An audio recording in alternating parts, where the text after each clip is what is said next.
Oh, I like the. Oh, here we go. I like the clarinet. You know, I said it last episode. I'll say it again.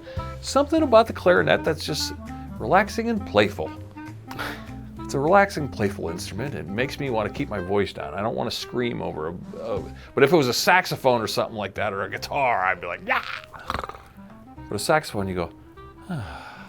You mean or the clarinet. Clarinet. Clarinet's relaxing.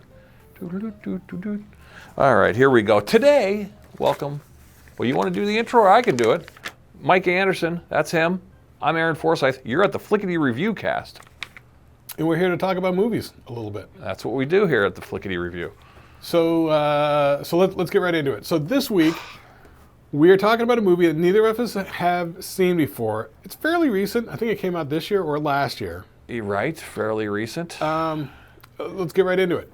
This is essentially Beverly Hills Cop 4, called Axel F. It was on Netflix, right? It's a Netflix movie, I think. It was on Netflix. Here we go. And I was thinking, all right, the return of Eddie Murphy. I like seeing Eddie Murphy. He lights up the screen.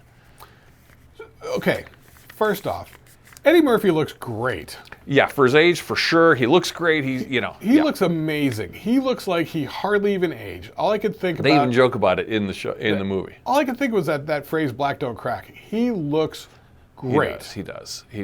Everybody else looks so much older. Oh, yeah, Judge Reinhold looks weird. Yeah, the guy that plays Taggart, he looks old. Yeah, Taggart. Even Bronson Pinchot. Yeah, but Bronson Pinchot's character returns in this one. He plays a flamboyantly guy with a wig on and like a party planner, gay guy. Yeah. Funny premise. It is what it is. And maybe it's because Eddie Murphy got really famous when he was like 19 or 20. Yeah, he was young. He was young. He started off young. And I know, like, his brother Charlie Murphy used to talk about the fact that Eddie was sort of like, health nut and that sort of stuff, like way back in the day. Yeah. He's taking care of himself really well. Yeah. Like, he looks great. Yeah, he looks great. And it's funny when he would do his Eddie Murphy laugh,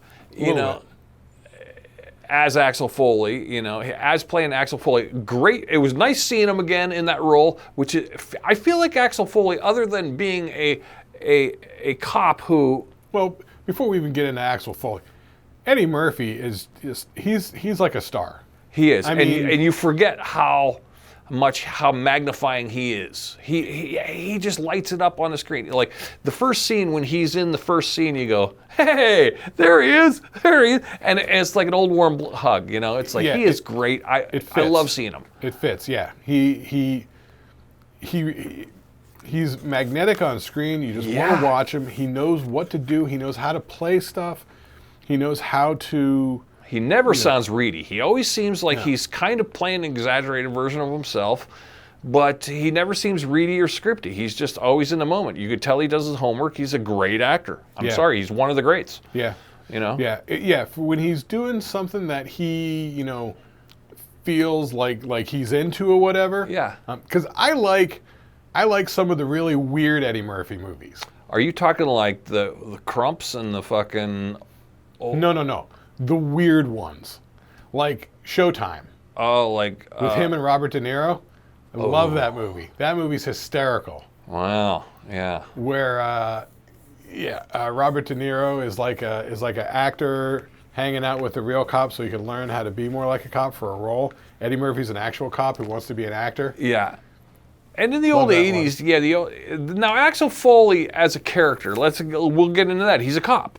Wait, did you ever see the Eddie Murphy one where he plays a dual role with Steve Martin? I think it's called Boomerang. Oh, God. I know I have seen it, but it's been years. He's a big movie star, Kit Landon or something like that. But then Steve Martin finds this guy who looks just like him. Oh, yeah. And they're making... Steve Martin's like a director, and he's making a movie with Kit Landon, but he doesn't have Kit Landon. He's got this other guy that looks like him. Okay. Eddie Murphy's playing both roles. That's just hysterical. Good premise, yeah. Or there was Trading Places was all right. Trading Places. But like I said, I like the weird ones. Like, Yeah. did you ever see the one with Jeff Goldblum where Eddie Murphy is like, was it called Holy Man or something like that? No. Oh my God. Yeah, I like some of the weird Eddie Murphy movies. Yeah, Eddie Murphy movies would be a good rabbit hole to fall into, especially the old '80s ones. Yeah, that's what I'm talking about. These are like late 80s, early 90s ones. Mm-hmm. You know. Of course, there's Golden Child and the Crumps and the Nutty Professor, Dr. Dolittle, whatever it is. I thought Nutty Professor was fun.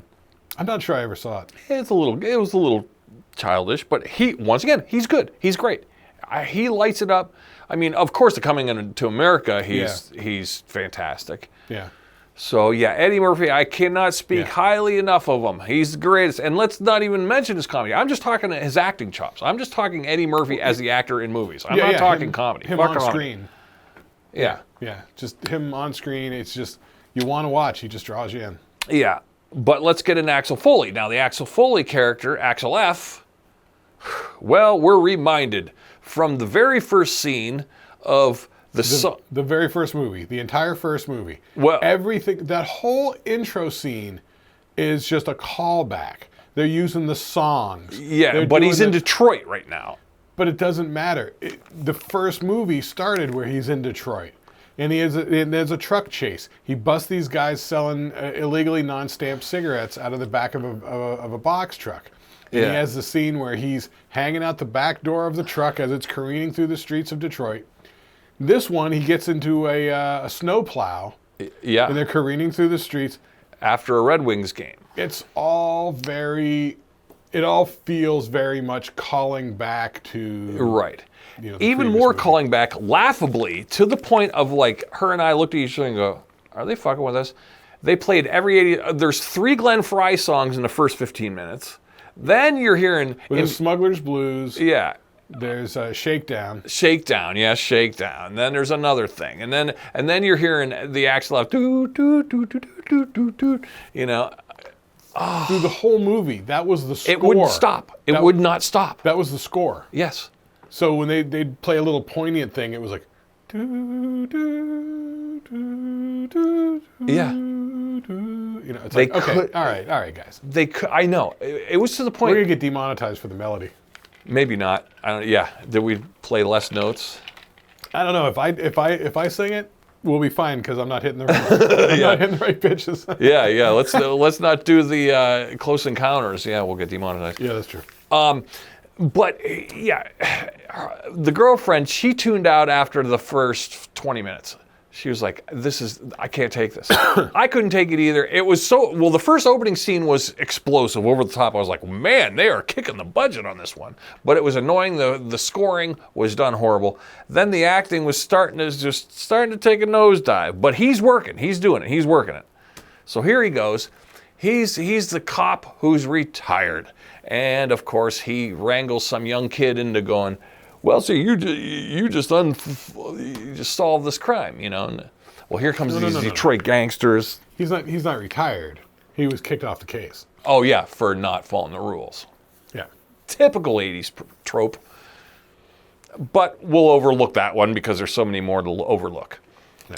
Yeah. Well, now something goes down in alternate Beverly Hills land.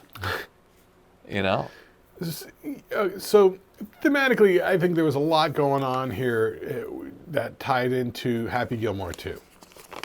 You think? Yes. Why? Because they're both taking these characters from these well-known movies from like over 20 years ago, 20, 30 years ago, rehashing it, hitting the same plot points, but they have the same running theme, which is the relationship with the daughter. Oh, yeah. It's kind of like, the father, the kid becomes now the parent and the daughter relationship as opposed to the free spirit that they were in the 80s. Yeah, I mean, it's very much like, you know, the broken relationships, trying to mend the relationships, you know, this sort of thing. It's trying. And his daughter's Jane. She's Taylor Page, her name is. Right. Pretty girl. She looks all right on screen. She's fine there. I don't see any visual that they would be related, but okay. They're not related. No, not in real life. No, not in real life. No, but in the movie. But they don't even mention the mother or who would have been the wife. Although Eddie Murphy's daughter is in the movie. Oh, is she? She has a cameo scene. She plays one of the police officers that arrest him. Oh, yeah, I remember them too. I thought they were going to pop back in, but they didn't. They made kind of a big scene. Yeah, there's a scene with them. Now I didn't. I looked it up after the fact. I didn't. In the beginning, Paul Reiser made an appearance as Jeffrey Freed, Detective Freed, his boss in Detroit. And he was surprisingly good.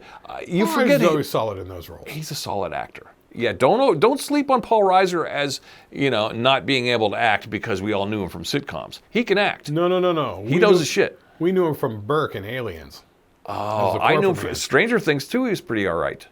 Stranger Things? He was in Stranger Things. That's much later. Yeah, I know. But he's the gray-haired version.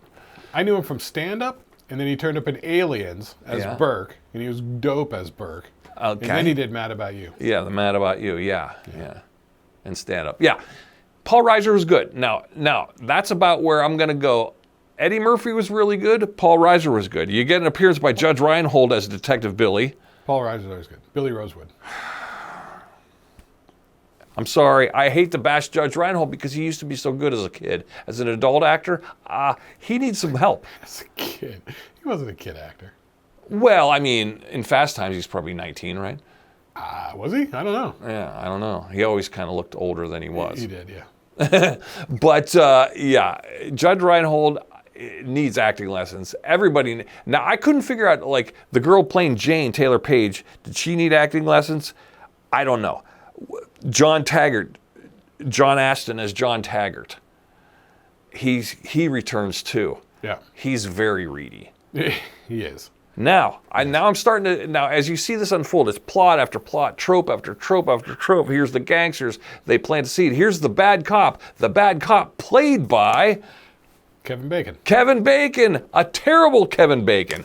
Now, Kevin Bacon has the ability to be good. This is where I thought this has to be the script. Yes. Because Kevin Bacon has the ability to be award-winning good. He was not here. He was a mustache-twirling villain bad cop. Two-dimensional character. Totally flat. Yeah. And just totally, it was just like, I could have got away with it if it wasn't for you meddling kids. Yeah. It was just so bad. So bad. And he was the crooked cop detective, I mean, I don't know. It wasn't that bad. I mean, maybe you haven't seen really bad movies, but yes, a very two-dimensional character. Mm-hmm. Really, it felt very superficial. Yes. Very sort of going through the motions. Like you say, mustache twirling, not really over the top, but it definitely didn't feel organic or genuine. Know who else kind of... Okay, now when we get to Beverly Hills and he's trying to unfold the crime, the cop who's on the beat, who had a relationship with his daughter Jane, was Joseph Gordon-Levitt. That's right. He actually is a good actor.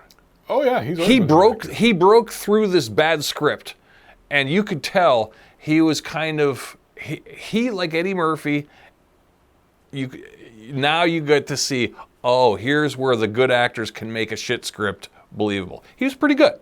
I liked Joe Gordon-Levitt. Yeah, he's always good. He actually gets my thumbs up for saving the space, and not getting a total gong show, because what he was handed was a pile of crap for a script. Did you ever see a movie called Brick that he was in? No. It was like it's like a noir film set in a high school. Oh yeah. Really? It's one of those. What's the guy's name? Who's the guy that everybody says killed the Star Wars franchise in the prequels? Ryan Johnson. Oh, right. It was one of the Ryan Johnson movies. Oh. He did Brick, which was dope. He did The Brothers Bloom with Mark Ruffalo and Adrian Brody and Rachel Weisz. He's one of those actors that he can kind of just do a twitch of the face and kind of go, that's what you... Like, he doesn't need to do a lot. He's good. He's very subtle. Yeah. But it translates well on film. He's good. He's a good actor. Don't forget, he was like a kid actor in Third Rock from the Sun. Oh, yeah.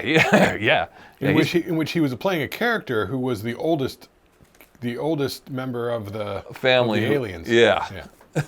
Which is funny. Yeah. A brief appearance by Luis Guzman as a cross-dressing gangster. He was funny. Have you seen that Wednesday show on Netflix? No. You talked about it before. Yeah, no, but Luis Guzman always is good. He's another one who was handed a pile of crap for a script, and took his little mini role and put a few layers on it. I gotta look him up and see. I feel like he's Gomez Adams in Oh, it wouldn't surprise me. He's pretty typecast. Yeah, he always he plays a good gangster, though. He played an angry gangster who was singing karaoke. He is in Wednesdays. Yeah, singing karaoke in Crossdresser. But he was funny. But once again, he saved this role. If this was anyone else, that would have been a piece of crap on paper. Yeah, it could have very easily been any stand-up comedian in that role. It could have been Felipe Esparza. Yeah, that would have been funny. Paul Rodriguez. What's Lopez? Could have been George Lopez. Right. You know what I mean? And it would have been very two-dimensional. But Luis Guzman brings a little bit. He cranked up the nuttiness just enough that you're like, it's interesting. Yeah. He's making choices. Yeah. He's singing karaoke. He's funny. Oh, he's scary. Oh, he's funny. You know. Right. And he kept it interesting and sort of on edge. Yeah. But he was only in it briefly, so we can move on from that. But he was pretty good, you know. A lot of walk-ons, blah, blah, blah. Now, everyone else on there was pretty much no-namers. But I got to say, this script just kept dragging on and on and on. Didn't it feel sort of predictable? Predictable, but kept going. It's just like I know it kept going, but it's like I felt like it was a lot of rehash of Beverly Hills Cop. Yeah. Which I'm not sure if I remember the second or third Beverly Hills Cop movie. I was going to try and bone up on them again, and I thought that they were all like there on HBO and Netflix, but then all of a sudden they're not. Like I don't know what the hell's going on. It almost felt like the first 20 minutes was the rehash of the homage to the Beverly Hills franchise. Then the rest turned into some amateurish script. Whoever wrote this, it felt like it was the first movie they ever wrote. The first 20 minutes, to me, was just action scene, dialogue for 90 seconds, action scene, dialogue for 90 seconds, action scene. Yeah.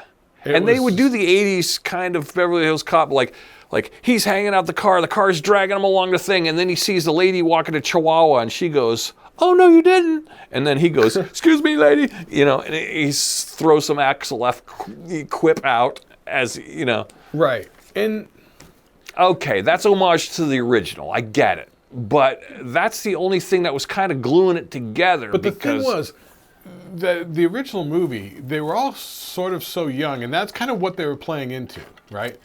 The fact that, you know, the Billy Rosewood character that Judge Reinhold did was almost like a newbie cop, and he was kind of timid, and that was his character's arc, was that he came into his own because of the action scenes that they got themselves into in the gun shootouts. Yeah. That by the end of it, he became sort of more, you know, emboldened in his actions and stuff.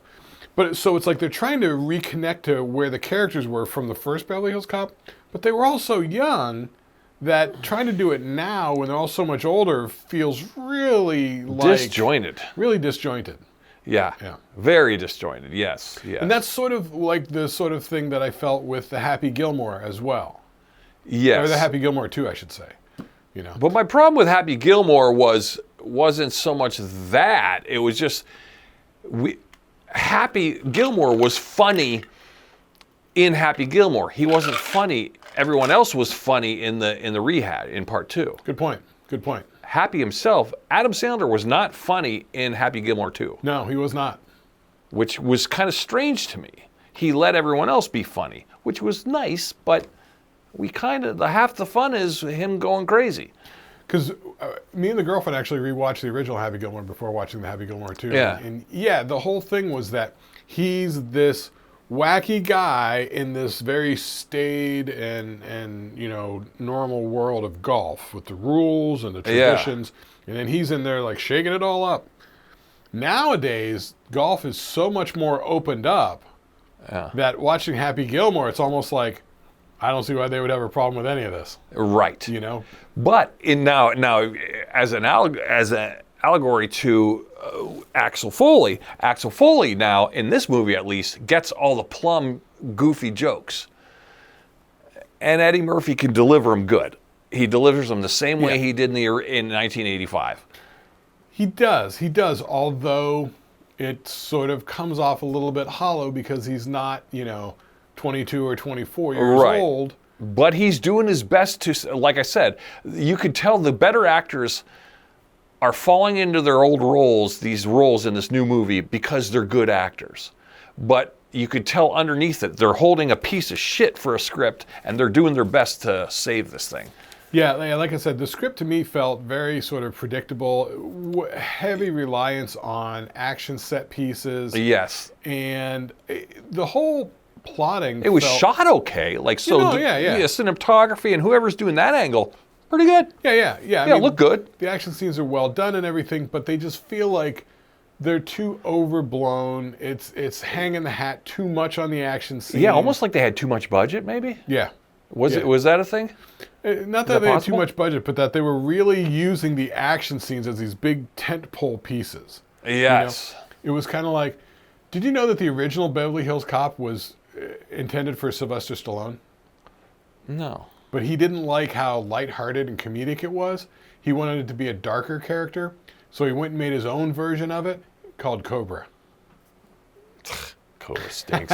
Cobra stinks. Yeah, it stinks. Yeah. Well, he was wrong there. Yeah, he whiffed on that one. Marion Cobretti. Anyway, so Axel F, Beverly Hills Cop. I don't know, if you've never seen Beverly Hills Cop, it may be enjoyable. If you really love Beverly Hills Cop, it may be enjoyable. Yeah, have your expectations down, and maybe for nostalgia trip, you might go, "Oh, this is okay. It's fine." It'll definitely remind you of Beverly Hills Cop. It'll remind you, and it is nice, refreshing to play back into the Eddie Murphy world. I was glad to see Eddie Murphy, and I'm glad to see him doing good. But everything around it, short of, the riser appearance and the Joe Gordon-Levitt, they saved their parts. But man, some of the supplemental characters were bad, really bad. Oh, bit of a mixed bag, but boy, Eddie Murphy, man. Yeah. Star. Yeah.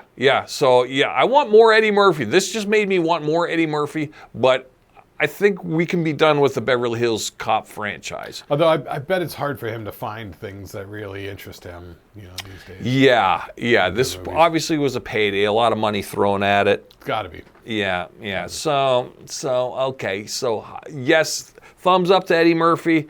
Thumbs down across the board for me. I was like, I can't even recommend this, really. I mean, this isn't even like... It's interesting. I did not find it as thumbs down worthy as you did, but, it wasn't great. It sort of felt like it was trying too hard. It felt like it was predictable. Yeah. It felt like things I'd seen before. Yeah. I think I'm more angry because they pulled me in with the loving nostalgia that I had for this movie. And then they fucking tripped me. Bait and switch. Yeah. And the most annoying thing is stop with the Axel Foley song through every scene. It got to the point where we were just like, oh my God, here they go. It should be a drinking game. It was nonstop. It was the score. Yeah. It was literally the score. Yeah.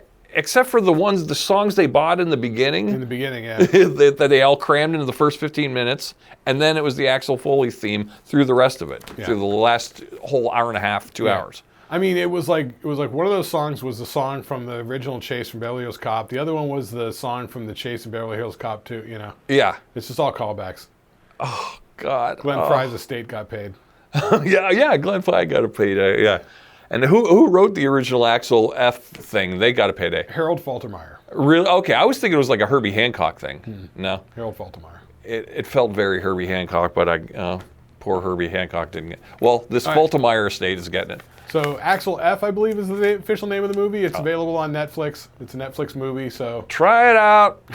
I'm gonna say don't, but we like Eddie Murphy. All right. All right. So we'll see you next week. We'll talk about another movie. We're not sure which movie. We'll discuss it off the air, and we'll bring it back to you, and we will surprise the hell out of you. We will. All right. Adios.